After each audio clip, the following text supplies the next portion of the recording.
School में मैं बबलू चौधरी आप सभी का स्वागत करता हूं। और 2024 का ये लास्ट मिशन रॉयल्टी स्कूल है।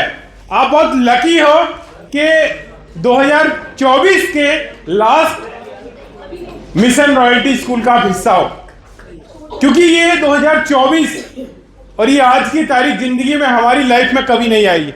क्या कभी लग रहा है कि आएगी क्या? तो जिंदगी में जो भी आपको कभी भी मौका मिले, कोई भी प्रोग्राम अटेंड करने के लिए, आप उस प्रोग्राम को जरूर अटेंड करें। हम बहुत बार डिले कर देते हैं कि तब करेंगे तब करेंगे तब करेंगे, और वो तब कभी आता नहीं है। पुरानी कहावत भी है, कल करे सो आज कर, आज करे सो अब। तो हमेशा हमें आज पे फोकस करना चाहिए। गुरुदेव जगदीश कबीरा, सुनील शर्मा जी भी ये बात बोलते हैं कि per day growth, per day पे काम करना है हमें। हमें नहीं सोचना कि महीने के लास्ट में हम क्लोजिंग करेंगे, बहुत बड़ा काम करेंगे, ये 20 तारीख को करेंगे, 10 तारीख को करेंगे। भाई आज क्या करोगे? आज भी तो कुछ ना कुछ करना है ना। तो हमें लगातार काम करना है। और 2025 आने वाला है और 2025 की आज नींव रखी जाएगी कि आने वाले 2025 में हमें काम क्या करना है, कैसे करना है, वो सारी चीजें यहाँ सीनियर लीडर के द्वारा बताई जाएंगी। और 2025 में गुरुदेव रामकिशन गुरुजी जो बार बार बोलते हैं कि एनिवर्सरी को होस्ट करेगी टाइगर टीम भारत। तो आप जो भी लोग यहाँ बैठे हुए हैं, उस 2025 के बड़े जो कारनामे होंगे उन सब का आप भी पार्ट है। तो हमें भी उतनी ही जोश, जुनून और पूरी ताकत के साथ लगातार सीखना पड़ेगा और अपना एक रोड मैप तैयार करना पड़ेगा। वो सारी चीजें आज सर के माध्यम से रहेंगी। मेरा जो विषय है, मैं भी कुछ जानकारी कलेक्ट करके आया हूं। पिछले लगभग 7-8 दिन से मैं भी आउट ऑफ स्टेशन था, लगातार घर से बाहर ही रहा। बहुत बड़ी यूनिवर्सल एक प्रॉब्लम है कि नए व्यक्ति की शुरुआत कैसे करवाएं। आरसीएम में जुड़ तो कोई भी जाता है, कोई प्रभाव से जुड़ जाता है, कोई इनकम को देख के जुड़ जाता है, कोई डराने से, कोई रिश्तेदारी की शर्म, यार ये रिश्तेदार है हमारा, बार बार आरसीएम में जुड़ जाओ, आरसीएम में जुड़ जाओ, बहुत दिनों से प्रेशर कर रहा है, चलो यार आरसीएम में जुड़ ही जाए, कम से कम ये हमारा पीछे तो छोड़ देगा। क्योंकि ऐसा ही होता है, नहीं होता? हम भी कहीं ना कहीं इसी तरह की एक्टिविटी को ध्यान में रखते हुए जुड़ जाते हैं। शुरुआत में हमारा कोई ज्यादा विजन नहीं होता, क्योंकि जब मैं अपनी बात करूं तो जब मुझे आरसीएम बिजनेस के बारे में बताया गया तो मैंने इसे ये नहीं समझा कि ये कोई बिजनेस है, मुझे यहाँ से इनकम लेनी है। मैंने तो केवल ये समझा कि यार ये बहुत अच्छे लोग हैं, ये सामान खरीदने के लिए तो बोल रहे हैं, इनके कहने से यदि सामान ले लेंगे हम और अच्छे सामान के लिए बोल रहे हैं, तो ऐसी मानसिकता से मैंने सामान खरीदना शुरू किया। और आप ही की तरह जब रेगुलर मीटिंग, सेमिनार और इसके ट्रेनिंग प्रोग्राम को अटेंड किया तो महसूस किया कि यार ये बहुत बड़ा काम है। हम जिस काम में लगे हुए हैं वो तो बहुत लिमिटेड इनकम का काम है, एक लिमिटेड दायरे का काम है। तो एक नए व्यक्ति की शुरुआत कैसे करें, इसके लिए मैंने एक बहुत शानदार बुक हमारे पास, जैसे कि हम जब यहाँ से कोई बुक रिकमेंड होती है तो ऐसी बुकों का हर व्यक्ति के पास कुछ ना कुछ खजाना होता है कि नहीं होता है? तो ये बुक है हमारे पास और आई थिंक मुझे लगे 4-5 साल पुरानी बुक है ये हमें मिली थी। और इसमें लिखा हुआ है कि सक्सेस अनलिमिटेड। यदि आपको अनलिमिटेड सक्सेस चाहिए तो ये इतनी छोटी सी किताब और लगभग 20 पन्ने होंगे, इसके अंदर कामयाबी का राज 24 है। एक बार शानदार ताली, 14, बहुत बढ़िया, शानदार ताली राकेश जी के लिए। इन्होंने बहुत शानदार तरीके से देखा हुआ है इसके बारे में। तो इसमें मुझे पॉइंट मिला जिसकी मैं बातचीत कर रहा था कि नए व्यक्ति की शुरुआत कैसे करें। इसमें बताया गया, सबसे पहला जो पॉइंट बताया गया, देखो जानकारियां तो हमें होती हैं, यहाँ जो भी लीडर बताएगा वो सारी जानकारियां ऑलरेडी आपके पास हैं, लेकिन जब यहां से बताई जाती हैं तो कहीं ना कहीं रिवाइज हो जाती है। एक जो धुंध सी जो रहती है, एक जो जंग लग जाती है हमारी जानकारी में, उसे साफ करने का काम करता है ये ट्रेनिंग प्रोग्राम। तो इसमें बताया गया है, सबसे पहला जो पॉइंट है, सबसे पहले प्रोडक्ट की जानकारी दें, हो सके तो हेल्थ प्रोडक्ट दें। मैं आपको बताऊं, आरसीएम में जब मेरी शुरुआत हुई तो मैं एक होम मीटिंग में गया और आज हमारे बीच में जो शानदार पर्सनैलिटी है श्रीमान जगदीश कबीरा जी, पर जबरदस्त ताली उनके लिए, सर के लिए। वो एक होम मीटिंग कर रहे थे और मैं मॉर्निंग में ही वहां पहुंच गया ऑफिस में जाने से पहले, और मैंने कहा भाई ये क्या हो रहा है? कहने लगे यहाँ बॉडी चेकअप कैंप लग रहा है। इन्होंने कहा सर आइए आपका भी होगा। मैंने कहा मुझे क्या जरूरत है, मैं तो शाखा जाता हूँ, सुबह हम कबड्डी खेलते हैं, हम तो फिट हैं। क्योंकि हर आदमी अपने आप को फिट मानता है कि नहीं जी? मैं भी अपने आप को फिट मानता था। इन्होंने कहा सर ये मशीन बताएगी आपको कि कितने फिट हैं आप। और जब इन्होंने मेरा बॉडी चेकअप कैंप मैं जब मुझे मशीन के ऊपर जब खड़ा किया गया, वो मशीन भी आपको पुराने लोगों को याद होगी जब हैंडल होता था ऐसे करके, उससे पकड़ के खड़े होते थे। और उस मशीन ने बताया मेरी बॉडी एज 74 साल थी। इन्होंने कहा सर आप 74 साल के हैं। मैंने कहा ये कैसे हो गया? मैं तो 35-36 साल का हूं, ये 74 साल कैसे बता रही है? तो इन्होंने बताया कि आपकी जो बॉडी के जो पार्ट है, जैसे 74 साल के आदमी के पार्ट काम करते हैं ऐसे आपकी बॉडी काम कर रही है। तो मुझे रियलाइज हुआ यार हम तो बहुत ब्रह्म जी रहे हैं। इन्होंने बताया कि आपका विजरल फैट बढ़ा हुआ है, कुछ भी हो सकता है, ये हो सकता है, वो हो सकता है। तो मेरे दिमाग में एकदम बात आई यार मैं तो अपने माँ बाप के अकेला ही हूं और मेरे साथ यदि दिक्कत आ गई तो कैसे काम चलेगा। तो उस दिन से मैं अपनी सेहत के प्रति अवेयर हुआ। मैंने कहा कि सर ये प्रॉब्लम तो आपने बता दी, इसका सॉल्यूशन क्या है? इन्होंने कहा कि सर आपको पीवीएमएफ ब्रेकफास्ट लेना है और शाम को मील रिप्लेसमेंट के तौर पर न्यूट्रीचार्ज एस्टेंडेफ लेना है। मेरी इनकम 50-60 हजार रुपए थी, पैसे तो कोई मायने ही नहीं रखता था। और उस दिन से मैं रेगुलर न्यूट्रिशन यूज करने लगा। और डायमंड क्लब कब हुआ, कब शुरू हुआ, कब से डायमंड क्लब का क्रम शुरू हुआ, हमें आज तक नहीं पता चला। तो मेरी शुरुआत भी प्रोडक्ट से हुई। हो सकता है उस समय सर पैसे के बारे में बताते, सम्मान के बारे में बताते या घूमने के बारे में बताते, तो मैं ऑलरेडी इस तरह की व्यवस्थाओं में था कि आज जो हम आरटीपी में जाते हैं हम महसूस करते हैं कि यार बहुत अच्छा होटल है, ये 5 स्टार होटल है। एक दिन जो हम फीलिंग जो करते हैं उस तरह की फीलिंग तो मैं, क्योंकि वो कंपनी में इस तरह के कहीं ना कहीं इवेंट मिलते थे तो जाते ही रहते थे, लेकिन मेरा जो कनेक्शन हुआ वो प्रोडक्ट से हुआ। तो इसमें पहला ही पॉइंट बताया गया कि व्यक्ति को प्रोडक्ट शेयर करें। यदि प्रोडक्ट अच्छा लग गया तो वो कुछ भी छोड़ सकता है, वो प्रोडक्ट को यूज करना नहीं छोड़ सकता। आज भी मैंने बहुत से पिकअप सेंटर्स में लोगों को देखा है कि हमें हेल्थ गार्ड ऑयल चाहिए। उन्हें आरसीएम के बारे में कुछ नहीं पता, प्लान के बारे में कुछ नहीं पता, उन्हें पिन और इनकम के बारे में कुछ नहीं पता, लेकिन प्रोडक्ट के बारे में पता है कि आरसीएम का कोई प्रोडक्ट है, खाने का तेल, वो बहुत अच्छा लगता है। तो आप प्रोडक्ट शेयर कीजिए, नए व्यक्ति को हेल्थ के प्रोडक्ट से कनेक्ट कीजिए, क्योंकि हर व्यक्ति के लिए सबसे ज्यादा यदि कोई महत्वपूर्ण चीज है तो उसकी सेहत है। तो सबसे पहला पॉइंट यही है हमारा। दूसरा पॉइंट है कि हम जब किसी नए व्यक्ति को ज्वाइन करवाते हैं तो बहुत सी बार होता क्या है कि भाई पेपर भेज दो व्हाट्सएप पे, ज्वाइनिंग करवा देते हैं और वो पीयूसी सेंटर है फला फला जगह, जाके आप खरीदारी कर लीजिए।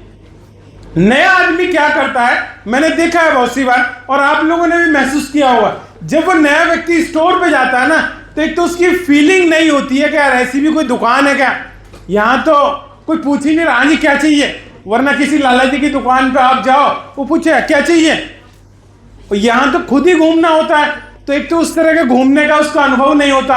और उठते ही आदमी सबसे पहले वो प्रोडक्ट उठाता है, उनका रेट पड़ता है। तो हमें पीयूसी खुद विजिट करवानी, एक एक प्रोडक्ट को समझाना है, बताना है कि क्या प्रोडक्ट है, क्या खासियत है, कितने का मिलता है। क्योंकि जनरली मैंने लोग देखे एमआरपी को देख के ही वो रखते चले जाते हैं, उठाते हैं रखते जाते हैं, उठाते हैं रखते हैं। उनसे पूछते हैं सर क्या देख रहे हो, कि नहीं, वो बताते भी नहीं है, पर पता चलती है चीजें बाद में जब उन्हें बता, हम समझ जाते हैं कि यार ये रेट को देख के शायद हो सकता है घबरा रहा हो।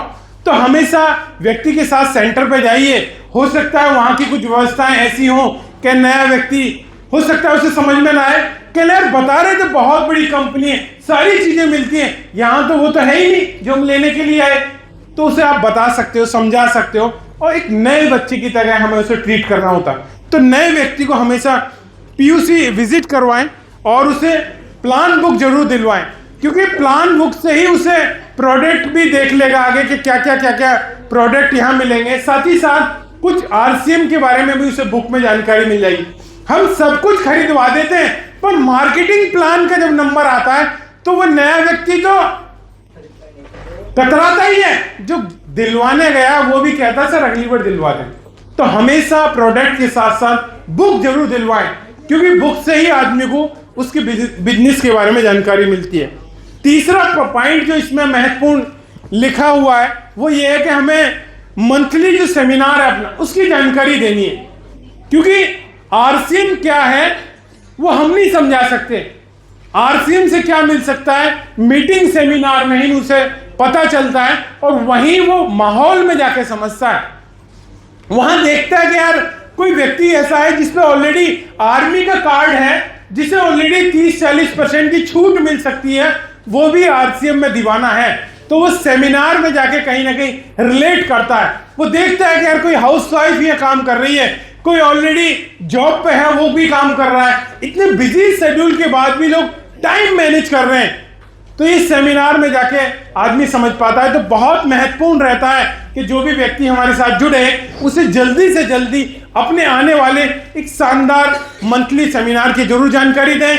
चौथा पॉइंट इस बुक में जो लिखा हुआ है, वीकली ट्रेनिंग की जगह जरूर बताएं कि सर हमारी ये वीकली ट्रेनिंग यहाँ होती है, आप यहाँ जरूर आइए, क्योंकि वही एक ऐसी जगह है जहां हम उसे तैयार कर सकते हैं, मार्केटिंग प्लान करना सिखा सकते हैं, स्टेज पे खड़ा होना बता सकते हैं, कैसे प्रोडक्ट का डेमो होता है इस बारे में जानकारी दे सकते हैं। ये सारी बेसिक जो जानकारी है वो हमारी वीकली ट्रेनिंग में ही पॉसिबल है। मिशन रॉयल्टीज जो मंथली जो अपना जो ट्रेनिंग प्रोग्राम होता है वहां तो उसे केवल जानकारी मिलेगी, लेकिन लीडरशिप जो उसकी डेवलपमेंट होगी वो वीकली मीटिंग में ही होगी, क्योंकि वहां उसे बोल सकते हो आप कि सर आप शुरुआत करवाइए, आप एक और वेलकम करवाइए। तो अगर लीडर का निर्माण करना है तो रेगुलर हमें वीकली मीटिंग में अपनी टीम को बिठाना है और उन्हें जिम्मेदारी देके काम करवाना है। साथ ही साथ पांचों पॉइंट जो इसमें लिखा हुआ है, स्थानीय 10 प्रोस्पेक्ट की सूची बनवाएं। होता क्या है कि नया व्यक्ति जब जुड़ता है तो कोई रहने वाला तो अलीगढ़ का है, वो कहता है कि जयपुर में हमारे एक रिलेटिव है, उनके पास चलते हैं। हमें शुरुआत में दूर नहीं जाना। होता क्या है कि हम एक्साइटमेंट में दूर चले जाते हैं, लेकिन बार बार ना जाने के कारण वो पौधा कहीं ना कहीं सूख जाता है। आपने देखा होगा ना, बहुत सी बार हम लोगों की ज्वाइनिंग तो करवाते हैं, लेकिन रेगुलर ना जाने की वजह से वो चीजें एक्टिव नहीं हो पाती। तो शुरुआती दौर में अपने आसपास के जो 100 लोग हैं उनकी लिस्ट बनाएं। उनमें रिश्तेदार भी हो सकते हैं, उनमें जानकार दोस्त भी हो सकते हैं, कोई भी ऐसे परिचित लोग जो हमें जानते हैं या हम उनको जानते हैं, उन लोगों की लिस्ट बनाइए। शानदार स्टार्टिंग करने के लिए बहुत अच्छा पॉइंट है। आगे चले क्या जी? यस आ रही है जी आवाज मेरी? भाषा समझ में आ रही है? यस, ठीक है, थैंक यू। आगे इसमें बताया गया है कि आप अपने साथ प्रतिदिन फील्ड में कम से कम 2 घंटे 1 महीने तक अवश्य लगाएं। यानी कि इस पॉइंट में बताया गया है कि जो नया व्यक्ति हमारे साथ है हमें उसे एक नए बच्चे की तरह ट्रीट करना है। जैसे बच्चे को उंगली पकड़ के सिखाते हैं, बच्चे को खाना खिलाना सिखाते हैं, हर वो एक्टिविटी जब हम अपने छोटे बच्चे को साथ जो करते हैं, ऐसे नए व्यक्ति के साथ कम से कम 1 महीना फील्ड में काम करना है। उससे एक टाइम शेड्यूल बनाइए कि भाई इतने टाइम हमें आप दीजिए, 1 घंटा 2 घंटा 3 घंटा जो भी वो समय दे सकता हो, रेगुलर उसके साथ फील्ड में रहें। और जब वो रेगुलर आपके साथ रहेगा 30 दिन, तो वो हर वो एक्टिविटी सीख जाएगा जो आप करना जानते हो, और आपकी तरह जो वो करना सीख जाएगा तो कहीं ना कहीं वो खुद से भी आगे करने लगेगा। 30 दिनों में उसकी टीम भी तैयार हो जाएगी, और आप जब एक परफेक्ट, एक कंप्लीट, अपने आप में ट्रेंड एक ट्रेनर किसी के साथ जाता है तो कहीं ना कहीं उसे बिगनर बना ही देता है। और पहली पिन यदि उसके पास आ गई तो उसका फिर अगला ड्रीम क्या होता है, अगली पिन। तो उसके साथ कम से कम 30 दिन 2 घंटे काम करें, उसके साथ 10 से 12 कस्टमर जरूर बनवाएं। होता क्या है, बहुत सी बार हम हर व्यक्ति को अपने साथ जोड़ने का प्रयास करते हैं। कोई व्यक्ति आरसीएम का एक बार सामान हमसे ले ले तो हम उसके पीछे पड़ जाते हैं कि यार अपने कागज भी दे दो, इसमें पैसा भी आएगा। अरे भाई अभी इतनी जल्दी मत करो। वो रिटेलिंग से भी निकल जाता है आदमी। मैंने बहुत ऐसे लोग देखे, मेरा खुद का अनुभव ऐसा रहा है कि व्यक्ति सामान तो बहुत अच्छे से ले रहा था, लेकिन जैसे ही हमने आरसीएम बिजनेस में उसे जोड़ दिया तो उस सामान से भी चला गया। तो व्यक्ति को आप, जिस व्यक्ति के साथ आप काम कर रहे हैं, उसके कुछ रेगुलर ग्राहक आप बनवाइए, जिससे कि उसका diamond club, pre diamond club easily होने लगे। और वो जब बात आती है ना कि डायमंड क्लब, लीडर की पहचान है डायमंड क्लब करना, नया व्यक्ति घबरा जाता है कि यार मेरे घर का तो 2000-3000 का खर्चा है, मैं कैसे डायमंड क्लब करूं। यदि उसके साथ 10-12 ग्राहक उसके साथ होंगे, किसी को हेल्थ गार्ड अच्छा लगेगा, किसी को चाय की पत्ती अच्छी लगेगी, वो रिटेलिंग का जब उसका रास्ता खुला रहेगा तो इजीली उसका डायमंड क्लब हो जाएगा। और मेरा मानना यह है कि जो लोग कंफर्टली डायमंड क्लब कर पा रहे हैं, जिनकी ज्यादा परचेजिंग पावर नहीं है, उसमें कहीं ना कहीं इसका बहुत बड़ा योगदान है। सही कह रहा हूं नहीं ने?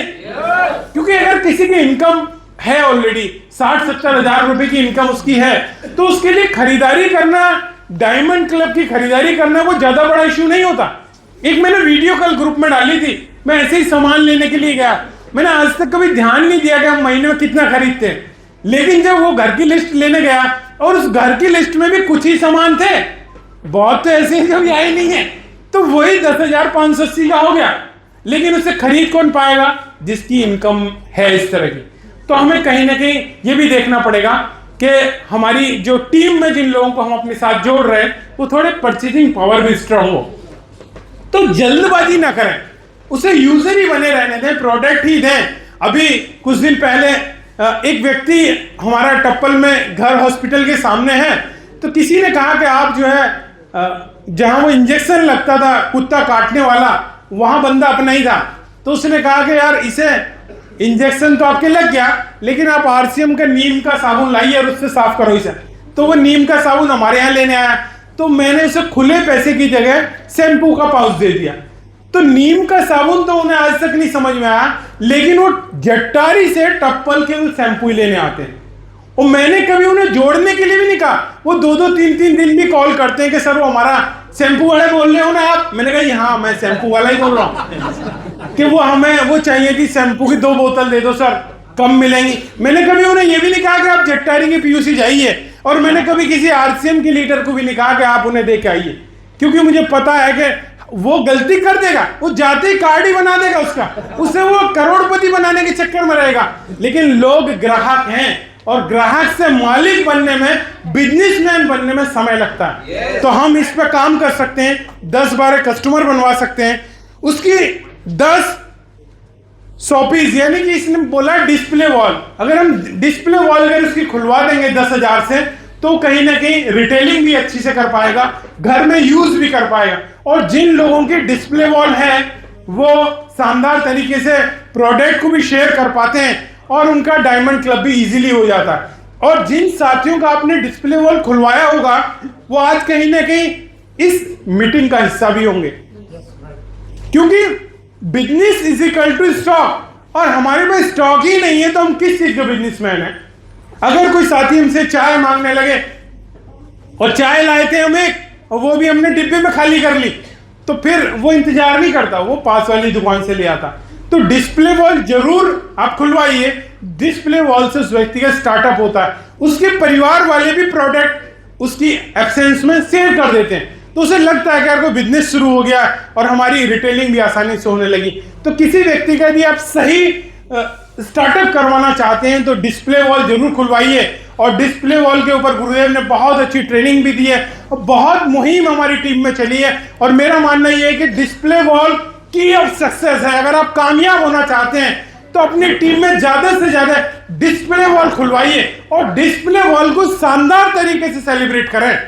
जैसे बहुत सी बार हमारी जो महिला बहनें हैं, इनकी स्कूटी जब आती है तो बहुत शो ऑफ होता है, तो उतना ही शो ऑफ यदि आप डिस्प्ले वॉल पे करेंगे तो एक अलग तरह का माहौल बनेगा। हर आदमी में एक होड़ होगी, क्या जी मेरी डिस्प्ले वॉल खुलवाओ, मेरे यहाँ मीटिंग करवाओ, मेरी डिस्प्ले वॉल की मीटिंग ओपनिंग तो फला लीडर से होनी चाहिए। तो ये यदि हमारी होड़ हो गई तो बिजनेस तेजी के साथ हो सकता है। तो खुलवा सकते हैं ये, यस। तो आगे इसमें बताया गया है, कि उसे लीडर सुपरफास्ट की अहमियत बताएं कि भाई जब हम रेगुलर डिस्प्ले वॉल पे काम करेंगे, और ये लीडर सुपरफास्ट की जो पिन है तभी मिल पाती है कि जब हम अपनी आईडी पे टारगेट मंथ में सीनियर के द्वारा आह्वान करने पे कि ये महीना हल्ला बोल का है, तो वो तब वो कर पाएगा जब वो व्यक्ति इसके पास स्टॉक होगा और उसे पता होगा कि 10,000 पीवी करने से मिलेगा क्या। कि भाई ये पिन है, ये साल में केवल एक ही बार मिलती है, और मिलती किसे है? जो लीडर सुपरफास्ट करता। तो लीडर सुपरफास्ट क्या है, और हम लीडर सुपरफास्ट से कितना बड़ा कर सकते हैं, कितने लोगों की पिनें चेंज हो सकती हैं, उसे उसकी अहमियत बताइए कि हमें लीडर सुपरफास्ट का बीज तैयार करना है। यदि हमारी टीम में ज्यादा से ज्यादा लीडर सुपरफास्ट होंगे तो बहुत तेजी से काम होगा। एक दिन मेरी जगदीश सर से बात हो रही थी जब हम एकेडमी में गए भीलवाड़ा, और मैंने उनसे कहा कि सर मुझे स्टार एमराल्ड बनना है। तो उन्होंने कहा ना, बन जाओ बन जाओ।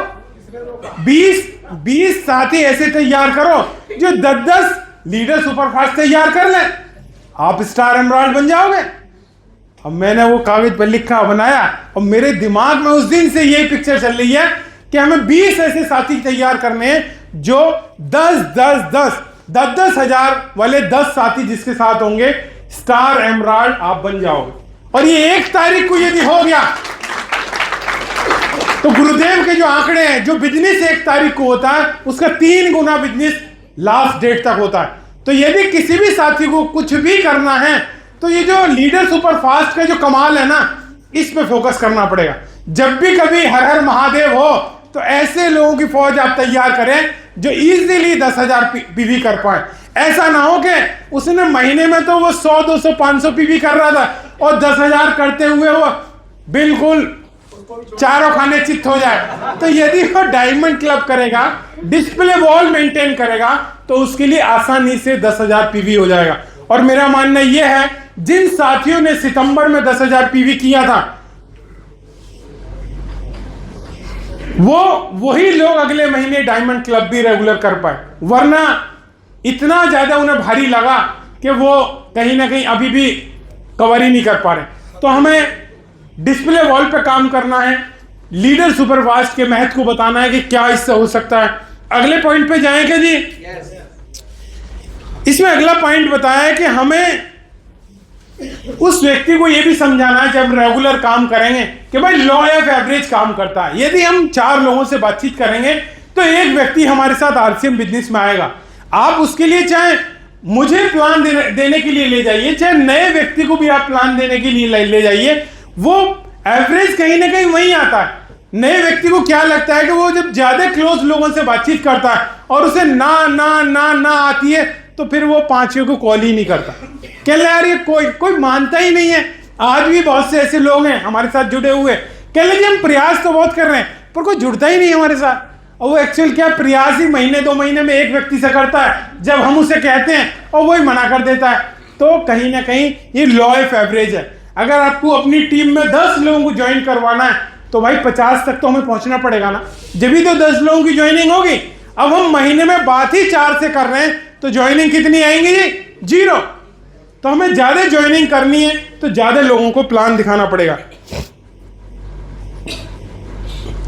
एक और शानदार इसमें टॉपिक मिला और ये वाकई बहुत अच्छा है। मेरी भी जब शुरुआत हुई तो मुझे भी बताया गया कि सर आप ड्रीम लिखिए। जब हम नए साथी के साथ काम करते हैं तो शुरुआत में यदि हम उससे ड्रीम की बात करेंगे तो वो जब लिखना शुरू करेगा ना, तो वो ड्रीम एक ऐसा दर्द है जिंदगी में, हर व्यक्ति की लाइफ में, जो कहीं ना कहीं उसकी लाइफ से छूट रहा है। वो चाहता तो कुछ और था, लेकिन ये जिंदगी की भागम भाग, पारिवारिक जिम्मेदारियां, वो ड्रीम कहीं ना कहीं दफन हो चुके हैं। और वो ड्रीम को जब आप हवा देते हो ना, वो कहीं ना कहीं उसे काम करने के लिए प्रेरित करता है। उसे पूछी तो चाहिए क्या। आज हम गाड़ी में चले आ रहे थे, मास्टर जी से हम पूछ रहा था, हाँ जी मास्टर जी कौन सी गाड़ी लेनी है? तो मास्टर जी ने कहा जी वैगनार लेंगे। मैंने कहा वो जनवरी आ गई है, आप कह रहे थे जनवरी में लेने के लिए, तो बताइए कोटेशन वगैरह निकलवाएं, चलें क्या? हाँ सर करेंगे। तो मैं उनकी बेटी से पूछने लगा कि तुम्हें कौन सी गाड़ी पसंद है? कि सर मुझे तो जेट ब्लैक जो स्कॉर्पियो पसंद है। तो भाई पूछो तो सही किसी का ड्रीम क्या है। अब हम तो उसे जबरदस्ती वैगनार दिलवा रहे हैं, हम कह रहे हैं royalty one royalty one royalty one, और वो सोच रहा है कि मैं तो स्टार रूबी से नीचे तो सोच ही नहीं रहा। तो उसका विजन, आप उसका ड्रीम पूछिए वो चाहता क्या है। हम कह रहे हैं भाई वैगनार ले ले, हो सकता है हवाई जहाज खरीदने की उसकी सोच हो। तो ये ड्रीम उसे काम करने के लिए प्रेरित करते हैं, हमेशा उसे चार्ज अप रखते हैं। यदि आप चाहते हो कि कोई व्यक्ति आपके साथ दमदारी के साथ काम करे, जिसके जितने बड़े ड्रीम होंगे वो उतना ही जबरदस्त काम करेगा। ये ड्रीम ही हमें काम करने के लिए प्रेरित करते हैं। लास्ट पॉइंट जो इसमें बहुत शानदार है और वाकई इसे हमें कहीं ना कहीं यूज करना चाहिए। जो लास्ट पॉइंट है वो ये है कि हमें टूल का यूज करना सिखाना है कि कैसे हम अपने बिजनेस को तेजी के साथ यदि हमें बढ़ाना है तो टूल का यूज करना है। टूल का मतलब हमारे काम को जो चीजें आसान करती हैं वो हमारा टूल है। जैसे कि मोबाइल है, हम उसे वीडियो दिखा सकते हैं कि कैसे हम प्रचार प्रसार अभियान की वीडियो के माध्यम से कैसे जानकारी शेयर करवा सकते हैं। हो सकता है आपको प्लान की ज्यादा जानकारी देने ना आती हो सकता है आपको ज्यादा अच्छे से बोलना ना आता हो, लेकिन यदि आप वीडियो का सहारा लेंगे, किरण बेदी को आप दिखाएंगे, अमिताभ बच्चन जी को दिखाएंगे आप कि वो भी आज इतनी उम्र में अगर काम कर पा रहे हैं तो कहीं ना कहीं न्यूट्रीचार्ज उसका बहुत बड़ा उनकी सेहत में रोल अदा कर रहा है। उन्हें आप बताएंगे कि ये राष्ट्र निर्माण का काम है, बहुत बड़ा काम है। आप उन्हें दिखाएंगे देखो लाखों करोड़ लोग इसमें काम कर रहे हैं। तो ये मोबाइल कैसे एक टूल के रूप में काम हो सकता है, बॉडी स्कैनर का कैसे यूज किया जा सकता है। इनिशियल स्टेज पे जब आज से बिजनेस शुरुआत करते हैं तो हमें बॉडी स्कैनर एक ऐसी चीज है जो हमारे काम को बहुत तेजी के साथ बढ़ाती है। तो कैसे वो यूज किया जाएगा, कैसे उसका आप फील्ड में काम कर सकते हो, तो टूल का ज्यादा से ज्यादा यूज करवाइए। ये भी टूल है, आज मेरे काम आ गया। तो ऐसे कोई भी बुक आपको कहीं से मिल रही है तो आप उसे लें। हो सकता है आपके साथ कभी ऐसी स्थिति आए कि सर आज कल आपका प्रोग्राम है और कल आपको ही लेना है, तो आदमी फिर इस तरह की ट्रेनिंग वाली बुकों के माध्यम से अपने एक शानदार टॉपिक तैयार कर सकता है। ये भी एक टूल ही है, बुक भी एक टूल है, सीनियर भी एक तरह का टूल है, उसे भी हम यूज कर सकते हैं कि भाई आज हमारे बहुत बड़े सीनियर लीडर आ रहे हैं, डॉक्टर साहब आ रहे हैं, जो ज्वाइनिंग की मशीन है, जहां चले जाते हैं ज्वाइनिंग लगवा देते हैं। तो हम कैसे कैसे टूल का कहां किस किस तरीके से यूज कर सकते हैं, तो हमें प्रॉपर टूल के बारे में बताना है कि कैसे यूज किया जाए। अगर हम इन पॉइंटों पे काम करेंगे और सब पॉइंटों पे नहीं, अगर आप 80, 70, 80, 50% पे भी पहुंच जाओगे तो कहीं ना कहीं बहुत शानदार स्टार्टअप हो सकता है व्यक्ति का। थैंक यू, बहुत बहुत धन्यवाद आपका।